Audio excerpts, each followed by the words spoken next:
तो क्या आप जानना चाहते हैं उस रहस्य को कैसे मिला ये? पीछे वाले मेरे दोस्त, आपने ग्लेज को ज्वाइन किया, अच्छा है, उसके लिए मैं स्वागत करता हूं आपको ग्लेज कंपनी में। लेकिन यहां से आप क्या करेंगे कि शिखर ग्लोबल डायमंड तक आप पहुंचेंगे। दोस्तों, जब मैं ग्लेज में नहीं था, मैं पढ़ाई कर रहा था और मेरे दोस्त का फोन आया। उसने पूछा कि क्या करते हो? मैंने बोला मैं पढ़ाई कर रहा हूं। उसने बहुत खुशियों के साथ बोला, अच्छा पढ़ लिख करके क्या बनना चाहते हो? मैं बोला मैं इंजीनियर बनना चाहता हूं। उस पर भी मुझे उसने बधाई दिया। बोला अच्छा एक बात बताओ, मुझे खुशी है कि तुम इंजीनियर बनना चाहते हो, लेकिन किस लिए इंजीनियर बनना चाहते हो? तो मैंने बोला मैं पैसा कमाना चाहता हूं। बोला ये भी बहुत अच्छी बात है, क्योंकि पैसे के बिना सब कुछ अधूरा है। आज यदि पैसा नहीं है तो आप कुछ भी नहीं है। हेलो, तो पैसा कमाना तो जरूरी है। चलो एक बात बताओ कि यदि आप पढ़ाई कर रहे हो, वो कंप्लीट करने में कितना साल लगेगा और पैसा कितना लगेगा? मैंने बोला अभी 3 से 4 साल लगेंगे और पैसे कम से कम 5-6 लाख रुपए लगेंगे। जब इतना मैंने बात बोला, मेरे दोस्त ने ये बोला कि रिंकू एक बात बताओ, ये बहुत अच्छी बात है कि तुम इंजीनियर बनना चाहते हो, लेकिन जो 5-6 लाख रुपए हैं वो पैसे लाओगे कहां से? मैं तो जहां तक जानता हूं तुम्हारे बाबूजी महीने का 4-5 हजार रुपए कमाते हैं। कहां से लाओगे 5-6 लाख रुपए? वक्त 3 से 4 साल। मुझे भी कुछ समझ में नहीं आ रहा था कि मैं क्या जवाब दूं। मैं बहुत हैरान हुआ, फोन काट दिया। मेरे दोस्त ने बार बार मुझे फोन किया। जब मैं रिसीव किया, बात होने लगा, बोला चलो कोई बात नहीं, परेशान नहीं होने की जरूरत है। तो मैंने बोला कोई उपाय बताओ कि मैं क्या करूं। मेरे दोस्त ने बोला मेरे पास एक बहुत ही शानदार काम है। मैं एक बेहतरीन कंपनी है ग्लेज कंपनी, और मैं उसमें डिस्ट्रीब्यूटरशिप लिया हूं। मैं उसमें काम करता हूं। आज मेरी जिंदगी बहुत बेहतर है, और इससे पहले इतना खुश उसे मैंने कभी देखा ही नहीं था। मैंने बोला ठीक है, बताओ मुझे क्या करना पड़ेगा। उसने बोला कोई बात नहीं, आप 15-20 हजार रुपए ले लो, अपना आधार कार्ड ले लो और चले आओ इस जगह पे। तो मैंने बोला चलो ठीक है, ये कर लूंगा। एक बात बताओ, मैं कितना पैसा कमा लूंगा, मुझे करना क्या है? उसने बोला देखो करना क्या है, मैं पूरा तुमको फोन पे नहीं बता पाऊंगा। एक पिक्चर अगर 2 घंटे 2.5 घंटे की होती है, 5 मिनट में मैं बताने की कोशिश करूंगा, समझ में नहीं आएगा तुम्हें। तो एक काम करो, मेरे पे भरोसा हो तो तुम ऐसे ऐसे करो और यहां चले आओ। मैंने बोला चलो मैं आ जाऊंगा, बताओ मैं कितना कमाऊंगा। मेरे दोस्त ने बताया कि आराम से तुम 25-30 हजार रुपये कमा लोगे। तो मेरा दिमाग फिर से खटका कि कौन सा ऐसा काम है जहां पे 15-20 हजार रुपये लगाऊंगा और फिर से मैं 30-40 हजार रुपये कमा भी लूंगा। मुझे ये बात हजम नहीं हुई। फिर मैं उसको 2-3 दिन तक उसका फोन नहीं उठाया। फिर से मेरे अपलाइन ने फोन किया, बोला क्या बात? मैंने सारा दास्तान सुनाया। उसने बोला ठीक है कोई नहीं, अब आओ, तुम्हारे लिए एक बहुत ही बेहतरीन अवसर है, आओ, अच्छा पैसे कमा सकते हो। जितना ज्यादा मेहनत करोगे उतना ज्यादा पैसा कमा सकते हो। तुम्हारे ऊपर है कि तुम 20 कमाना चाहते हो, 10 कमाना चाहते हो, 50 कमाना चाहते हो या लाख कमाना चाहते हो। ये तुम्हारे मेहनत के ऊपर डिपेंड करेगा। मैंने बोला ठीक है। मैं गया, काम को देखा, सुना, समझा। मुझे एक ही बात समझ में आई कि मेरे बाबूजी क्यों आज भी 4 कमरे का अच्छा घर नहीं बना पाए हैं, क्योंकि वो अकेला मेहनत करते हैं। उसमें ये बात मुझे समझ में आई कि यदि हम चाहते हैं ज्यादा से ज्यादा पैसे कमाना, तो ज्यादा से ज्यादा लोगों को भी पैसा कमाना पड़ेगा। जितने ज्यादा लोग हमारे साथ मिल करके पैसा कमाएंगे, उतना ही ज्यादा मैं भी पैसा कमाऊंगा। ये कंसेप्ट मुझे समझ में आया। मैंने काम को शुरू कर लिया। 3-4 दिन ट्रेनिंग क्लास में मैं जब भी जाता था, मैं ट्रेनिंग को ध्यान से सुनता नहीं था। अलग अलग लोग बातें करते थे कि ऐसे ऐसे बहुत सारी कंपनियां आती है और चली जाती है, इसमें लोग कामयाब नहीं होते हैं। कई प्रकार के लोग थे और कई प्रकार की बातें करते थे। मेरे अपलाइन जब 5-6 दिन, जैसे ही 5-6 दिन बीता, मेरे अपलाइन देखे कि मैं कुछ कर नहीं रहा हूं, सीख नहीं रहा हूं, ध्यान नहीं दे रहा हूं। 7वें दिन एक ट्रेनिंग सेशन चल रहा था, उसने मुझे बैठाया, जिसमें मैंने देखा 3-4 लोगों को माला से सम्मानित किया जा रहा था। ये देख करके मुझे ऐसा लगा कि मेरा भी नाम आएगा, क्योंकि मैं भी नाम, सम्मान, पहचान और पैसे का बहुत बड़ा भूखा आदमी था। उसमें मेरा जब नाम नहीं आया, मैं ट्रेनिंग से उठ करके कमरे में चला गया।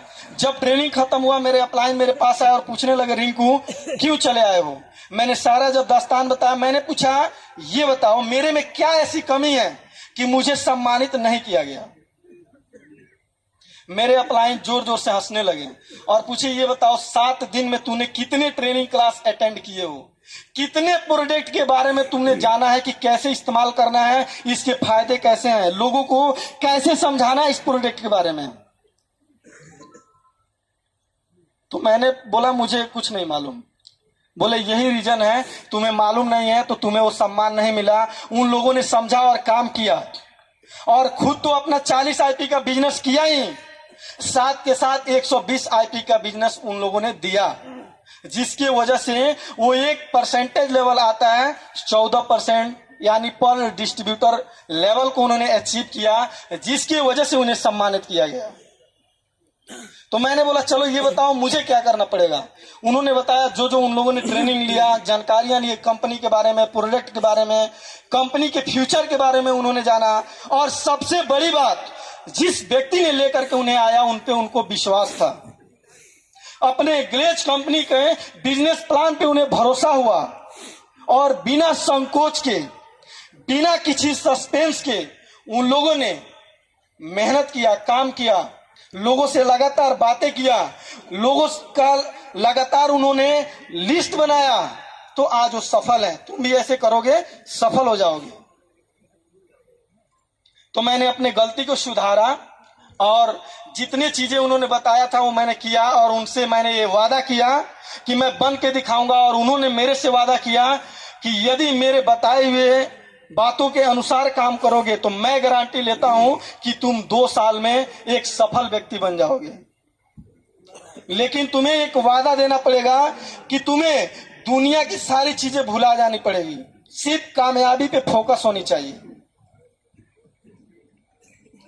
वो बोला ना कि ऐसा ना होना चाहिए कि तुम्हारा शरीर यहां है और मन कहीं और है। दिलो दिमाग से एकत्रित होकर के जब तुम इस बिजनेस को करोगे तो सफल हो जाओगे। यदि लगता है कि नहीं तुम बहुत बड़ा डिग्री ले लिए हो और बहुत ज्यादा कुछ कर सकते हो, इस महंगाई के दौर में 20-25 हजार रुपए कमा करके उसका सामना कर सकते हो, तो तुम्हारे लिए जगह नहीं है, जा सकते हो। जिस तरीके से महंगाई आज बढ़ रहा है, और लोग आज 10,000-20,000 रुपए कमाने के लिए जितना परेशान है, और फिर भी उन्हें डिग्रियां लेने के बाद भी जॉब नहीं मिल रहा है, तुम भी अपने आप को उसी श्रेणी में गिनते हो तो तुम भी जाओ। यदि तुम्हें लगता है कि नहीं मुझे एक अलग फैसला करना चाहिए, जो आज तक मेरे पूरे परिवार में किसी ने ऐसा फैसला नहीं किया होगा, मेरे पूरे खानदान में ऐसा कोई फैसला नहीं किया होगा, एक अलग फैसला लेना पड़ेगा। एक चुनौती तुझे मिलेगी, उस चुनौती को एक्सेप्ट करना पड़ेगा, तब तुम अलग एक इतिहास लिख सकते हो। मैंने बोला ये भी मुझे मंजूर है, लेकिन एक बात बताओ कि यदि मैं 2 साल में सक्सेस नहीं हुआ तो तुम्हारा खैर नहीं होगा। बोला ठीक है, मंजूर है मुझे। मैं उस दिन से लगातार काम करते रहा, 105 लोगों के नामों का लिस्ट बनाया, अपने नियर डियर जो भी मेरे जानने वाले थे उनको मैंने बुलाया। मैंने बुलाने के लिए 20 लोग को ऑफर किया, लोग आए तो सही, लेकिन मात्र 4 लोग मेरे साथ रुके। 4 लोगों ने काम किया, उसमें से भी एक व्यक्ति चला गया, 3 लोग काम किए, और जो जाने वाला व्यक्ति था वो कुछ दिन रह करके गया, और गांव में जाने के बाद से ऐसा ढोल बजाया ना, समझो मेरा तो जैसे डांस कर रहा हूं, ये वाला डांस नहीं था, उस समय ये वाला डांस था। हेलो, मैं बहुत ही निराश था, मैं टूट गया था। मुझे भी लग रहा था कंपनी छोड़ करके मुझे भी चले जाना चाहिए, क्योंकि लोग मेरा मजाक उड़ा रहे हैं। मेरे घर में जाकर के मेरी माँ को ताना मारते हैं कि तुम्हारा लड़का कोई गलत जगह पे फंस गया है, गलत काम कर रहा है।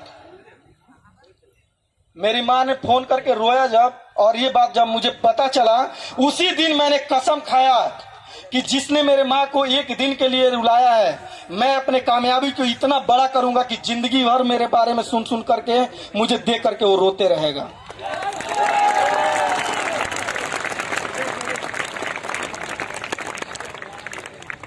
और इसी प्रण के साथ मैंने काम किया। मैं सीडी से पीडी बना, ईडी बना। मेरी एक अच्छी बिजनेस पार्टनर टीम थी, कुछ दिक्कतों की वजह से वो क्लैप्स हो गई।